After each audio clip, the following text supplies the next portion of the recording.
Good morning. This is Faith at Faith and Books, and it's early Sunday morning. And I plan to get up and do my Bible in a year and read a canto from this, and then make this video because I only seem to have time the last couple of weeks to just make an update once a week. It's just been a very busy time. And I have to divide my time between other stuff and trying to actually read. So I feel like I don't have material to make a booktube video with.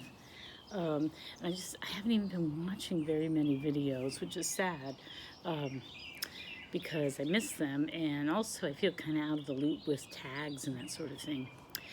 Anyway, so I got up early this morning to do all that.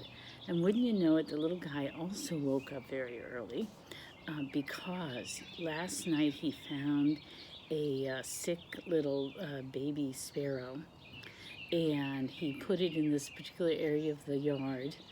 And this morning he got up early to go see it, and he came back in and told me that it was sleeping. It's not sleeping, it's dead. So I think later we're going to have a burial. And I just asked him to please go play nicely in the living room, but he's lurking there in the family room. I told him, don't interrupt me, but I'm pretty sure I'm going to get interrupted. Anyway, that's the way it is. So this is an update. Like I said, I've just been really busy doing things. Like I became the administrator for a Buy Nothing group. I did not realize it was going to take so much time. So whenever I get online, I'm sort of dealing with that.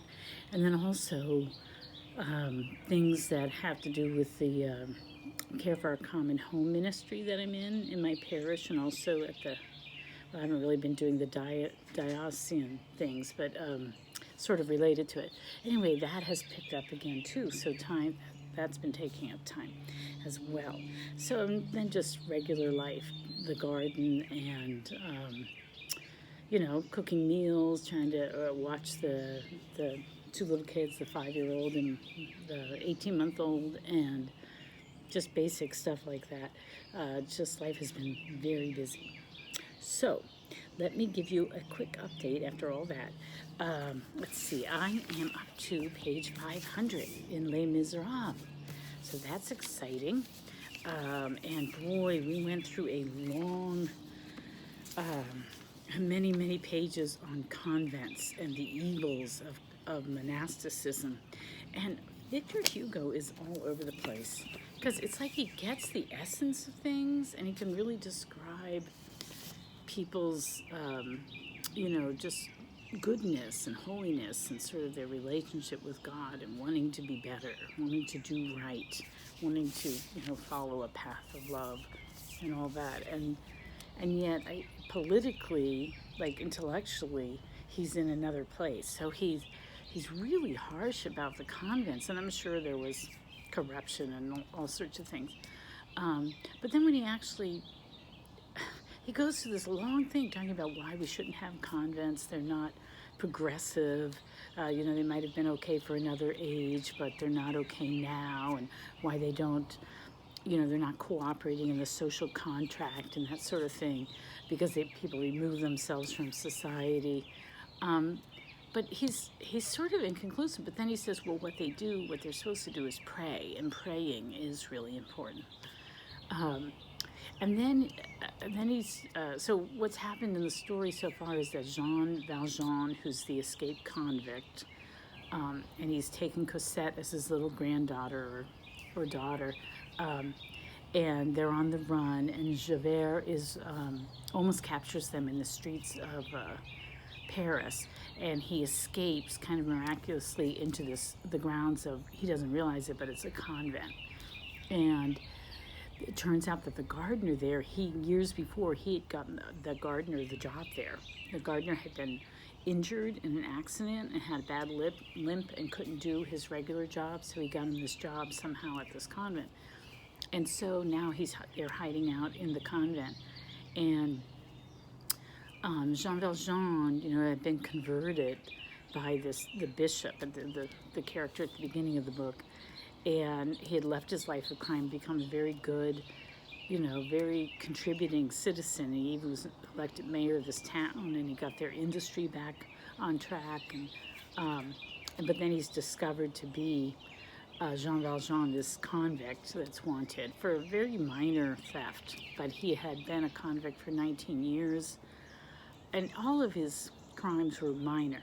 The first one was he stole bread to feed his hungry nieces and nephews, that when he was very young, 20 or something, and then he kept trying to escape, and that's what kept making his sentence longer and longer. Finally gets out after 19 years, and he's sort of in this, having a mental breakdown because he's actually in the midst of converting.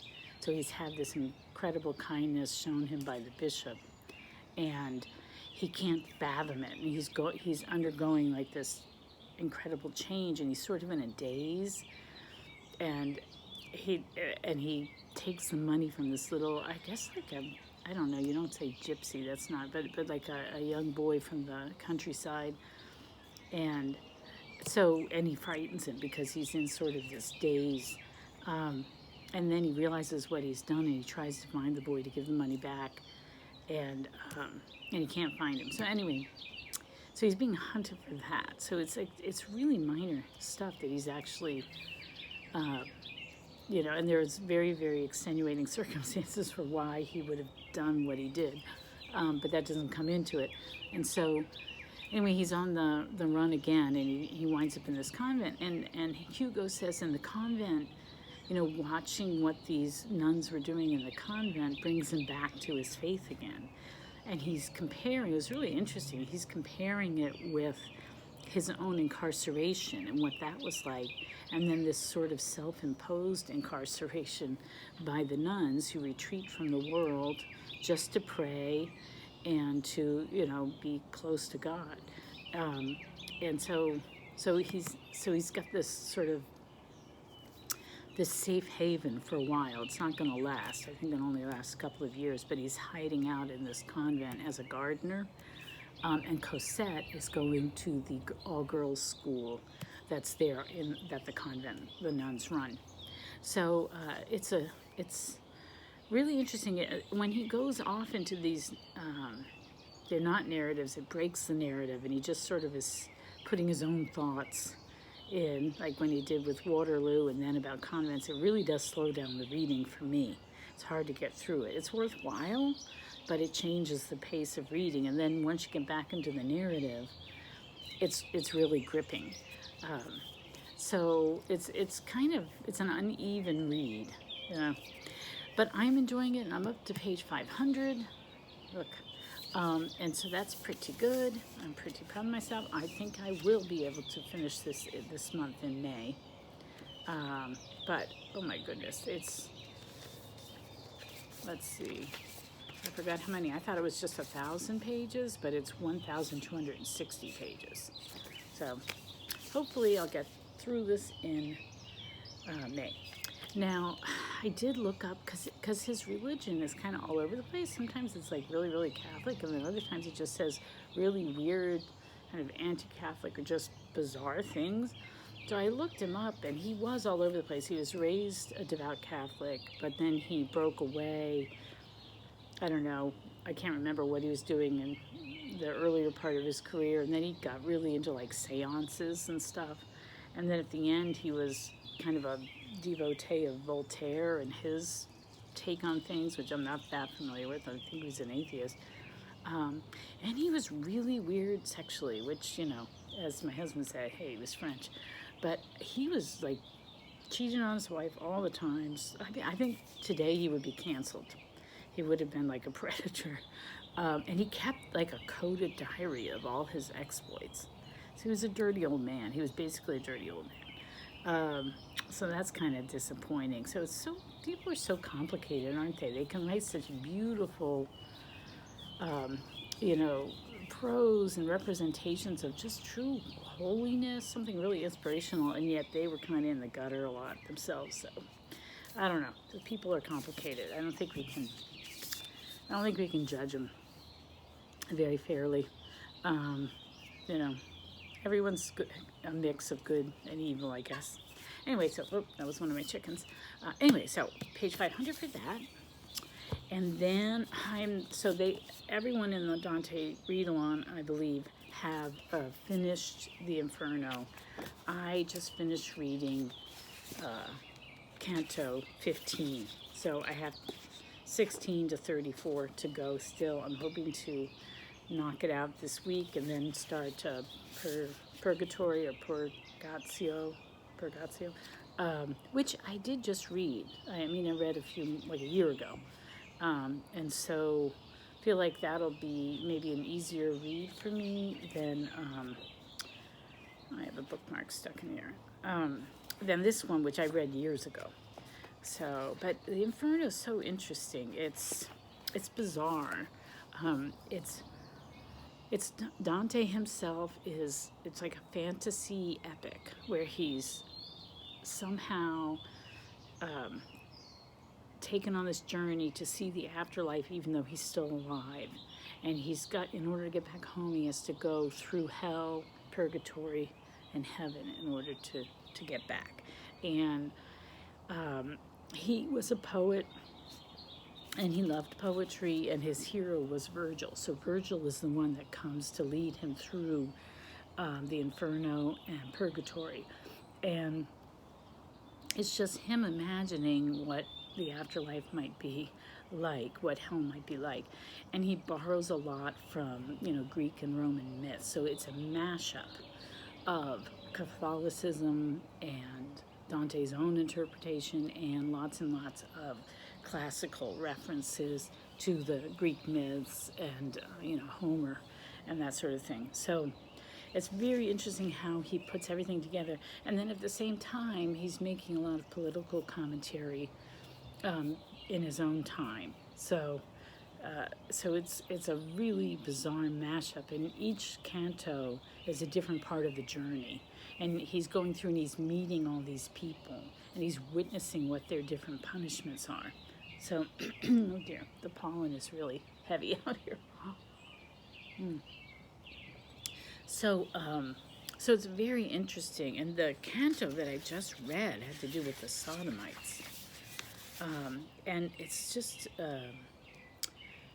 it was really amazing to me because, first of all, he's very respectful of this person who's placed in this ring of hell, this circle of hell, who was a teacher and somebody he really admired. And it's a very sort of tender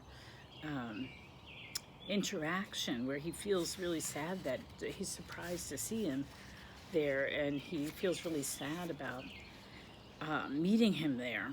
And he remembers how much he respected him and what a good person he had been, but he'd given this evil that he did, the sodomy.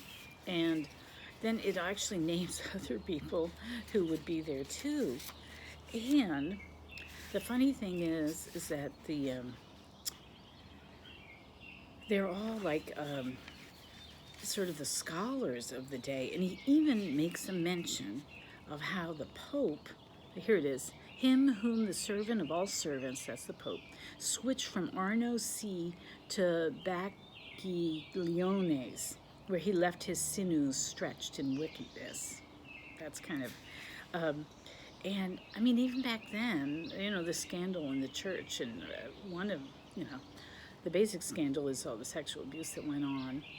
But also the second one was the cover-up and how they would move priests from place to place or bishops from place to place who, just to get them out of trouble in one place, just send them to another where they'd prey on other people. And apparently it was going on in Dante's day. So, there's nothing new under the sun. So anyway, so that was interesting. And another thing that really jumped out at me, what canto was that in? I think yeah, here we go. It was Canto 11. So Canto 11, he's talking about, which one? They've come into the sixth circle of hell. And this is, let's see, it's the last three rings punish violence, fraud, and treachery. So in the one on violence, he includes people who scorn nature and her generous goods. So he basically equates, one can use force against the deity, cursing it or denying it in one's heart, or scorning nature and her generous goods. So he basically equates cursing God with scorning nature and her generous goods. And that really spoke to me. That just jumped out at me because, I mean, way back then, Dante was saying we should take care of creation. And if you don't take care of creation, it's like spitting at God. And he equates it with cursing God. So, I mean, as a great and evil as cursing God. So that really jumped out at me that, all throughout the Christian history, there has been this respect for creation. And I think the big change came with the Industrial Revolution, that suddenly it wasn't a thing anymore. But throughout, I mean, from the Psalms to, the monasteries and St. Anthony in the desert, going out into the countryside and working the earth, vineyards, and then, St. Francis of Assisi and his connection with nature. And, it's always been there. It's always been there, even with Dante. So, yeah, I thought that really jumped out at me. So anyway, I'm enjoying this. I'm behind. I'm going to try and catch up this week, and then I'm going to start Purgatory, which, since I just read it, it's fresher in my mind. I think I'll be able to get through it a little bit faster. So, and I find when I read this, I have to, first of all, I can't read it sitting. I have to stand up, usually by a window, and then I have to read it out loud to get it. It's just like that for me, for some reason. That's how I found I have to read it. And then I just started this book club, this And Campaign book club, which is basically a Christian book club. And we're meeting every Tuesday for an hour. And we're slowly reading this book, Strength to Love by Martin Luther King. We had our first meeting. It was amazing. I mean, these are just such, it's so profound. It's really profound. And I just love it because it's really it's interracial. And I don't even like to use that term because I don't even think there are races. There's just the human race. And there's ethnicities. People come from different places on the globe, but scientifically, there's no such thing as race. We make such a big deal out of it, and it's just it's false. It's not based on science. We're all from Africa originally. I mean, if anything is a different race, it would be me, because when I did my ancestry DNA, I'm part Neanderthal. That's like a different thing. But we're not different. But in this right now, it's such a tense time. It's so hard to talk. For me, it's really hard to talk about things like this. So it's really great to be in this group because it is, there are white people, people of color, and what binds us and makes it a safe place to talk is that we're all Christian and we want to do the right thing. And so it's really lovely reading this book, and I'm looking forward to it. It's it's a really rich part of my life right now, and I'm looking forward to reading this and discussing it as we go along. Very, very interesting stuff. So that's a good thing going on. And then I'm also doing the Bible in a year. We finished 1 Samuel, and now we're on to 2 Samuel and also 1 Chronicles, and we're still reading through the Psalms. We're kind of doing the Psalms in order, like they're matching the Psalm with what's going on in 1 Samuel, which is kind of neat. But it's kind of out of order. I don't understand how they ordered the Psalms. But I find that I really enjoyed the Old Testament. It's just, to me, it's really fascinating because it's this combination of origin myths and, a history of a people that they kept orally, and records. A lot of it is just record keeping, like genealogies. I remember reading, I can't remember her name. I think she's from Somalia. Oh, Holly? No. What's her name? I can't remember, but she wrote a memoir. And she talked about how in Somalia, the children are taught to recite their own genealogy, back so many generations. And that's just what all the kids are taught. And so, by the time you're 5, you can recite these long genealogies. And it just makes me think of this. I think that was just a thing that people did before they had written language. They memorized their genealogy because it was important, like what family you belong to, what tribe, what clan. That was incredibly important to your sense of identity. And so it was something that was just handed down orally. And I feel like that's part of the Bible. So even like the boring bits that other people might not, like a census, or it's interesting just from a, I don't know, is that sociological or anthropological point of view? So I just find the Old Testament really fascinating. I really do. So I'm enjoying it very much. And then the last thing I'm going to talk about, oh my gosh, 20 minutes already? Gosh, I can babble. The last thing is I'm reading The Romance of the Shop by Amy Levy. And this was I think it was 1885 is when it came out, I think. And she was the first Jewish woman to go to Cambridge. And she wrote other books. This was her first. I found it confusing. I get the sisters mixed up, though now that I'm a little bit further in the book, now I'm at 29%. When I was at 18%, I had to ask people on Voxer, do you guys get the different sisters? Because I'm confusing them, but now they are sort of more defined. But it's not about two sisters that I mentioned before. It's about four sisters. So there's the oldest sister is a half-sister named Fanny, and she doesn't really enter so much in the story. Maybe she will later, but she's kind of looked at as kind of more simple or not as capable as the others. And then there were three from the second marriage. There's three sisters. Gertrude, who's the oldest, and she's sort of the most dominant character, I think. And then there's Lucy, and the youngest is Phyllis, who's very pretty. Anyway, their father dies, they're impoverished, and so they're going to open up their own photography studio. So it's how they go about doing it, how they go about coping with, having to pinch pennies, and just the different relationships that they're establishing on their own outside of their usual family circle. And it's really interesting. One of the things is that they notice that people expect them, because they're women, to charge less for their photography than men. So they come to them thinking that they'll get like a discount or have to pay less. So it's kind of proto-feminist in that way. So it's really interesting. So the thing is, I dropped my Thomas Jefferson read. I was reading Thomas Jefferson, An Intimate Biography by Fawn and Brody. I just didn't like it. I don't like the psychoanalysis, the after-the-fact psychoanalysis. This was written, I think, in 1974, so it's got a lot of heavy Freudian overtones, and I don't like Freud. I think he was wrong about a lot of stuff and caused a lot of damage to society, personally, even if he did found psychology or psychiatry or whatever. But he's kind of out in the psychological world, and I don't like him. And so to have to read, and I don't like Thomas Jefferson that much either, or I just have a lot of problems with him. And so to have to read about sort of an unsavory person through this lens that I just don't accept or find valid, it was too much. And I was so behind. I have so much reading going on. I was so behind.